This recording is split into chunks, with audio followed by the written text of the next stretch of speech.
우리는 사울이 계속해서 다윗을 죽이려고 하는 일들을 만나게 되는데 이제 19장부터는 달라집니다. 어떤 게 달라지냐면 그동안 마음으로 아니면 말로만 했던 아니면 비밀스럽게 가졌던 이 사울의 행동이 이제는 공개적이고 노골적으로 다윗을 죽이려는 방향으로 전환되어집니다. 이건 사실 모든 인간이 다 똑같습니다. 마음에 혼자 생각하고 또 아니면 비밀스럽게 누군가만 이야기하다가 어느 때가 되면 공개적이고 노골적으로 반대하고 죽이려는 마음이 그 안에 일어나고 그와 같은 이제 사건이 만들어지게 되어지는 것입니다. 그렇다면 왜 계속 다윗을 표적으로 삼습니까? 왜 이렇게 다윗을 죽이려고 합니까? 한다면 놀랍게도 그 답은 한 가지입니다. 다윗이 하나님의 사람이기 때문입니다. 이게 참 아이러니입니다. 사울도 하나님이 세우신 왕이에요. 그런데 그 안에 이제 공개적으로 다윗을 죽이고 쫓아가고 광야를 지나고 군사를 동원하고 자기 편을 만들고 하는 이와 같은 일들을 하는 유일한 답은 무엇이냐면 다윗이 하나님의 사람이기 때문에 그렇습니다. 하나님의 사람으로 살아간다라는 것은 어떤 부분에서 보자면 끊임없는 사울 같은 사람의 표적이 되기 쉽습니다. 이러한 공격과 이러한 어려움을 당하기 쉬운 자리가 하나님의 사람으로 살아가는 자리입니다. 우리는 많은 말을 할 수 있겠지만 오늘 본문 가운데 그렇다면 그렇게 하나님의 사람을 집요하게 공격하는 사울을 어떻게 멈출 수 있는가? 사울이 어떻게 멈춰지는가라는 것입니다. 사울의 증오와 미움과 시기심과 그리고 끝없이 죽이려고 하는 이 마음을 어떻게 멈출 수 있는가? 역시 여기도 답이 하나입니다. 중재자가 있으면 된다라는 거예요. 중재자가 있으면 사울이 멈춰진다라는 겁니다. 오늘 이 본문은 바로 그 자리를 말해주는 것입니다. 사울이 그의 아들 요나단과 모든 신하에게 다윗을 죽이라 말하였더니 이젠 공개적으로 본격적으로 다윗을 죽이려고 하는데 그때 하나님이 드러내시는 것이 무엇이냐면 요나단입니다.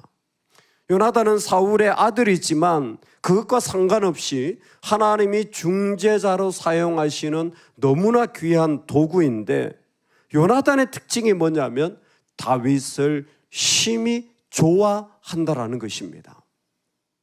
사울이 그의 아들 요나단과 그의 모든 신하에게 다윗을 죽이라 하였더니 사울의 아들 요나단이 다윗을 심히 좋아함으로 오늘 우리에게 정말 하나님이 주신 은혜가 있어서 이 요나단에게 품어진 다윗을 심히 좋아하는 이 마음이 우리 안에 가득하기를 주의 이름으로 축원합니다. 이 마음이 우리 안에 이루어지고 생겨나고 든든하여지기를 주의 이름으로 축원합니다. 아멘. 다윗을 심히 좋아한다라는 것은 두 가지 의미입니다. 첫 번째는 이게 감정적인 말이 아니라 의지적인 충성이라는 말입니다. 즉 이것은 다윗에게 호감을 가지는 그러한 관계가 아니라 다윗을 향하여서 의지적으로 선택하고 의지적으로 충성하는 모습을 표현하는 말입니다. 어떤 사람이 중재자가 되어지느냐? 좋아하는 그냥 관계가 아니라 그 안에 의지적인 충성을 할 수 있는 관계에 마음이 있는 사람이 중재자가 되어지는 거예요. 왜 요나단은 다윗을 향하여 의지적인 충성을 가지고 있는 마음을 그는 선택하고 붙잡게 되었습니까? 하나님이 다윗을 선택하셨음을 그는 보았기 때문입니다. 즉 다윗을 볼 때에 그 사람은 하나님이 세운 자라는 것입니다. 그래서 이미 18장에서 자신의 갑옷과 자신의 칼을 다윗에게 줌으로 왕위를 건네주는 일들을 마다하지 않았습니다. 무엇보다 이 일들은 하나님이 택한 자를 향한 충성의 길로서 자신의 삶을 지금 분명하게 정했다라는 것을 보여주는 것입니다. 여러분, 참 이 부분이 중요합니다. 우리가 이 세상에서 좋을 수도 있고 좋지 않을 수도 있지만 우리가 충성하는 것은 바뀌지 말아야 합니다. 할렐루야. 충성은 바뀌지 말아야 합니다. 충성이 바뀔 수 있느냐? 바뀌어지기도 합니다. 그럴 위기도 있습니다. 제가 제일 충격받은 저 자신에 대한 사실이 뭐였냐면 저희 어머니에 대한 실망이었습니다. 한 번도 느껴보지 못한 부모님도 실망스러울 수 있다는 감정을 그때 느끼고 너무나 힘들었습니다. 객관적으로 보자면 사실 모든 부모는 허점투성이에요. 객관적으로 보자면 모든 부모는 사실 잘못한 게 너무 많아요. 객관적으로 보자면 모든 부모들은 다른 부모와 비교해서 부족합니다. 근데 이상하게 하나님은 부모와 자녀 사이에 흔들리지 않는 충성을 주셨어요. 흔들리지 않는 충성을 주시는 거예요. 그 충성의 마음이 부모를 부모되게, 자녀를 자녀되게 가정을 이루어 나가는 거예요. 부모님이 흠이 없어서가 아니에요. 자녀가 흠이 없어서가 아닙니다. 흔들리지 않는 충성, 교회는 어떻습니까? 똑같습니다. 흠이 없는 목사님, 그런 분이 있습니다. 근데 전 목사는 아닙니다. 흠이 없는 성도, 아마 그런 성도가 있을 거예요. 그러나 저는 한 번도 본 적이 없습니다. 어떻게 교회가 세워집니까? 충성입니다. 어떻게 하나님 나라가 이루어집니까? 똑같은 원리입니다. 하나님 나라가 하나님이 세우셔서 통치해 나갈 때 충성하는 자들을 통하여 이루어지는 거예요. 이 일들이 오늘 우리에게 그대로 세워지는 사람이 요나단인 거예요. 요나단은 다윗을 향한 의지적인 충성을 표현합니다.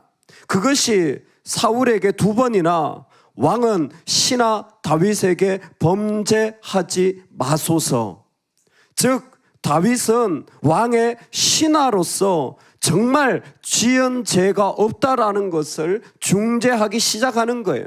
이 말들이 중요한 게 아니에요. 그 마음 안에 있는 충성이 흔들리지 않고 견고한 이 요나단의 모습을 하나님은 보여주고 싶어서 2번이나 왕은 신하 다윗에게 범죄하지 마소서라는 말을 표현합니다. 3가지죠. 다윗은 왕께 죽을 죄를 지은 적이 없다. 사울을 위협하는 원수들을 죽임으로 공을 세운 사람이다. 억울한 다윗의 피를 흘리는 것은 죄를 짓는 일이다. 아무리 아들이지만 왕에게 이와 같이 죄 짓지 말라고 하는 것은, 이것은 하나님의 택하심에 대한 도전이라는 거예요. 이건 하나님에 대한 반역이라는 거예요. 단순히 당신의 감정이 저 사람을 미워하고 저 사람과의 관계 속에서 문제가 있는 것이 중요한 게 아니라 이건 죄라는 겁니다.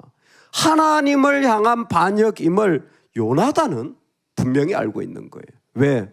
내가 하나님을 향해 의지적으로 충성하고 있기 때문에, 내가 하나님을 향한 충성이 흔들리지 않기 때문에, 내 마음에 하나님을 향한 그 충성의 마음이 있기 때문에 다윗을 변호하는 것도 범죄하지 마소서, 하나님을 향하여 대항하지 마소서. 오늘 우리에게 필요한 중재자의 모습은 의지적 충성을 가진 자입니다. 그리고 또 하나, 중재자의 모습으로 선다면 분명한 것은 자기를 부인하고 다른 사람을 세우는 사랑입니다. 아무리 왕위를 내어줬다고 해도 요나단은 사울의 아들입니다. 아무리 생각을 떨쳐내려고 해도 가만히 있으면 이 모든 왕국이 자신에게 올 것입니다. 그럼에도 자신의 야망보다 하나님의 뜻, 하나님의 세운 사람에게 순종할 수 있는 사람, 요즘 말로 자신의 비전과 자신의 사역과 자신의 일보다, 자신의 뜻보다 하나님의 계획과 세운 일들에 순종할 수 있는 사람이 요나단이었습니다. 자기를 부인하지 않으면 안 되는 일입니다. 어떻게 보면 참 안타까운 일들이 일어나는 겁니다. 사울이 그렇게까지 다윗을 죽이려는 이유는 결과적으로 보자면 내가 죽고 나면 내 아들 요나단에게 왕국을 물려주려고 하는 거예요. 근데 아이러니하게도 요나단은 그 왕국에 대한 모든 마음을 부인한 상태로 하나님은 우리에게 보여주시는 것입니다. 이게 중요합니다. 하나님의 약속과 하나님의 언약을 봤어요. 그리고 나서 자기를 부인하는 사람, 자기 위치를 얼마든지 하나님 앞에 맡길 수 있는 사람, 하나님의 선택 앞에 내 미래조차도 내어놓을 수 있는 사람, 그 사람이 요나단이에요. 그게 중재자로서 요나단이 하고 있는 일입니다. 그는 지금 자신의 모든 것을 빼앗김에도 불구하고 그것과 상관없이 기꺼이 사울과 다윗 사이에서 중재자의 역할을 합니다. 숨겨놓고는 내가 가서 알아볼 테니까 너는 여기 가만히 있어라. 그리고는 아버지가 뜻을 돌이킨 것을 보고는 그로 하여금 다시 이전과 같이 다윗의 신하로 섬길 수 있는 길을 열어주는 것입니다. 하나님은 한 분이시요 또 하나님과 사람 사이의 중보자도 한 분이시니 곧 사람이신 그리스도 예수라. 그가 하나님의 정하신 뜻과 미리 아신 대로 내어준 바 되었거늘, 예수 그리스도가 중보자가 되실 때 하나님의 정하신 뜻과 미리 아신 대로 내어준 바 되었거늘, 사도행전에서 베드로가 설교할 때 5,000명이나 회개하는 순간에 그가 예수님을 소개하는 그 모습은 다른 것이 아니라 하나님의 정하신 뜻 아래에 자신을 내어주는 그 예수님, 바로 그 예수님이야말로 이 세상의 모든 고통을 풀어 살리셨으니 그 예수님이야말로 우리를 살리는 중보자임을 선포한 것입니다. 여러분, 오늘 우리에게 살아나는 일이 있다면 저는 요나단의 모습이라고 생각합니다. 오늘 요나단의 이 모습이야말로 누군가 살아나는 공동체, 살아나는 가정, 살아나는 땅을 세워가는 중요한 모습이라는 사실입니다. 그는 자기를 내려놓고 기꺼이 자신의 것들조차 헌신하여 내어드리는 사람이었어요. 억울합니까? 답답합니까? 그것 때문에 마음이 그렇게 힘듭니까? 여러분, 중보자의 특징이 뭔 줄 아세요? 중재자는요, 사망에 매여 있지 않습니다. 그는 하나님께 매여 있습니다. 이걸 분명히 구별하셔야 돼요. 내가 의로운 것처럼 보여도 내가 사망에 매여 있는지, 그러면 의롭지 않아요. 근데 내가 정말 아무것도 아닌데도 하나님께 매여 있잖아요. 그러면 그 한 사람으로 하나님은 살리시는 일들을 일으키시는 것입니다.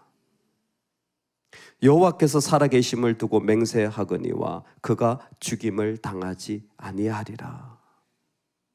사울이 멈춰진 거예요. 그 사울의 마음이, 그 끝없는 이해할 수 없는 미움과 악함이 멈춰지는 겁니다. 언제? 살리는 한 사람 중재자가 있을 때입니다. 하나님이 우리를 이 땅 가운데 세우십니다. 이 땅 가운데 하나님은 우리로 중재자가 되기를 원하는 거예요. 사실 요나단의 제일 쉬운 답은 아버지 사울을 미워하는 거예요. 그게 가장 쉬운 답입니다. 이런 아버지 나도 싫어. 그리고 요나단하고 분립해가지고 나라 하나 만들면 간단한 거예요. 야, 우리끼리 따로 편먹자. 그러면 간단한 거예요. 그러나 하나님의 요나단이라는 정말 다윗만큼이나 놀라운 하나님의 사람을 세우는데 다윗이 다윗의 역할을 해야 된다면 요나단은 중재자로서의 역할을 하나님이 기대하고 세우시는 것이었습니다. 어떻게 그 일을 가능한가? 다윗을 심히 좋아하였더라. 이제는 우리의 감정이나 호불호가 아니라 의지적 충성을 해야 될 때입니다. 이제는 내가 어떻게 느껴지느냐, 버림받느냐가 아니라 의지적으로 충성하여 나가야 할 때입니다. 하나님이 세운, 하나님이 원하신다는 그 이유 하나만으로 기꺼이 그 자리에서 나를 부인하고 내 것을 내어줄 수 있는 은혜가 우리에게 있기를 소망합니다.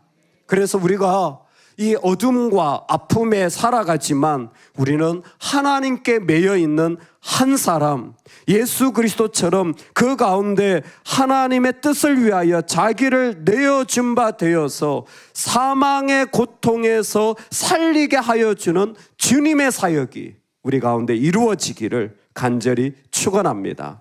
아멘, 아멘.